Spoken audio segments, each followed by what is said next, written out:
Hi నమస్తే అండి. ఈరోజు మనం గోధుమ రవ్వతోటి తెల్ల రవ్వ ఉంటుంది కదా, ఎర్ర రవ్వ తెల్ల రవ్వ రెండు ఉంటాయి. మనం తెల్ల రవ్వ ఈ రవ్వతోటి మనం పులిహోర చేసుకుంటున్నాం. నా తరీకాలో ఎలా చేయాలో చూపిస్తాను. నెయ్యి వేస్తున్నాను, కొంచెం వేసుకోండి.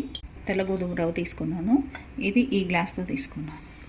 దీనిట్లో ఇప్పుడు ఈ నేతిలో ఇది వేసేస్తున్నాను. కొంచెం దూరగా వేయించుకోవాలి రవ్వని. ఇప్పుడు మనం ఏ గ్లాస్తో అయితే రవ్వ పోసామో దాంతో వాటర్ పోస్తున్నాం, దీంట్లోనే పోసాం. నేను 2 గ్లాసెస్ పోస్తున్నాను.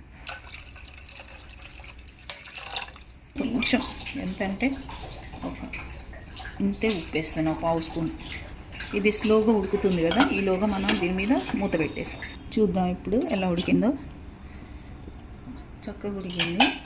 ఇంకో వెనక వైపు ఇలా పెట్టుకొని తిప్పుకోవాలి మనం. దీంట్లో మనం నెయ్యి వేసి వేయించాం కదా, రవ్వ అతకదు, మంచిగా ఇట్లా విడివిడిగా ఉంటుంది.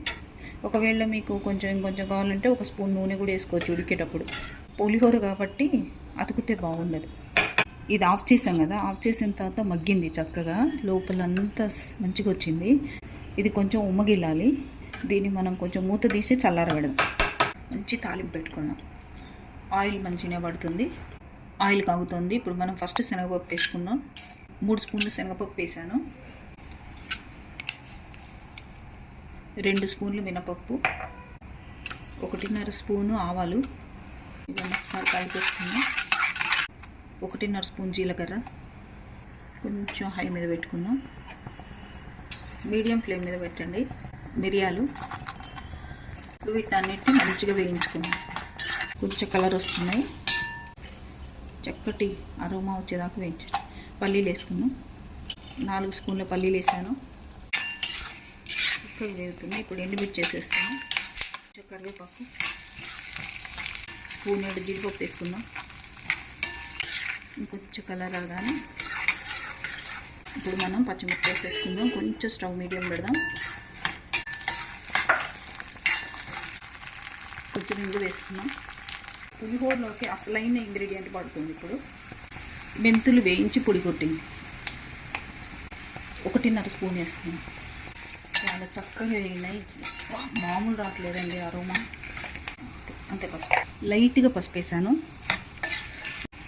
చక్కగా వేగినాయండి. ఇప్పుడు మనం ఇది చల్లారబెట్టుకున్నప్పుడు ఇవి ఉంది కదా గోధుమ రవ్వ, దీంట్లో వేసేసుకుందాం. కొంచెం పచ్చి కరివేపాకు వేస్తున్నాం. ఇలా కలుపుకోవాలి.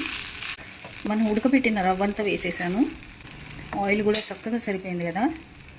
నేతిలో వేయించిన రవ్వకి టేస్ట్ వేరు ఉంటుంది, రవ్వతో చేసిన టేస్ట్ వేరు ఉంటుంది. యాక్చువల్గా కొంచెం వేయిస్తేనే బాగుంటుంది. ఇది ఉడకబెట్టగానే కొంచెం ఉడికిన తర్వాత మనం ఉమ్మగిలిన తర్వాత కొంచెం ఒక ప్లేట్లో తీసుకొని చల్లారబెట్టుకోవాలి. అప్పుడు ఇంకా దీంట్లో ఉండే గమ్ము ఉంటుంది కదా, తగ్గుతుంది. ఇప్పటిదాకా నేను ఉప్పు వేయలేదు, మీరు తినేదాన్ని బట్టి వేసుకున్నప్పుడు.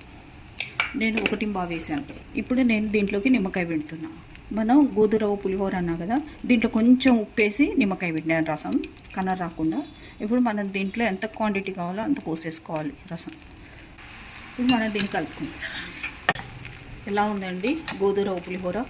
ఇది ఎప్పుడు కావాలంటే అప్పుడు చేసుకొని తినొచ్చు. బ్రేక్ఫాస్ట్లో చేసుకోవచ్చు, లంచ్ చేసుకోవచ్చు, సాయంత్రం పూట చేసి తినొచ్చు. ఇది చాలా చాలా బాగుంటుంది. ఫెస్టివల్స్లో కూడా చేసుకోవచ్చు. సర్వింగ్ బౌల్లోకి తీసుకునే ముందు ఒకసారి సమపాళ్ళల్లో సరిపోయినాయా లేవా చూద్దాం. మామూలు లేదు అసలు. ఒకసారి మీరు చేసుకొని తినండి, నేను చెప్పడం కాదు. ఎలా కుదిరిందో చెప్పండి, కామెంట్స్ రూపంలో పెట్టండి. కలిపేసాం కదా, సర్వింగ్ ప్లేట్లోకి తీసుకుంటున్నా. చాలా బాగొచ్చింది. ఇది చేసుకొని తినండి, ఎలా ఉందో చెప్పండి. లైక్ చేయండి, షేర్ చేయండి, సబ్స్క్రైబ్ చేయండి. Thank you.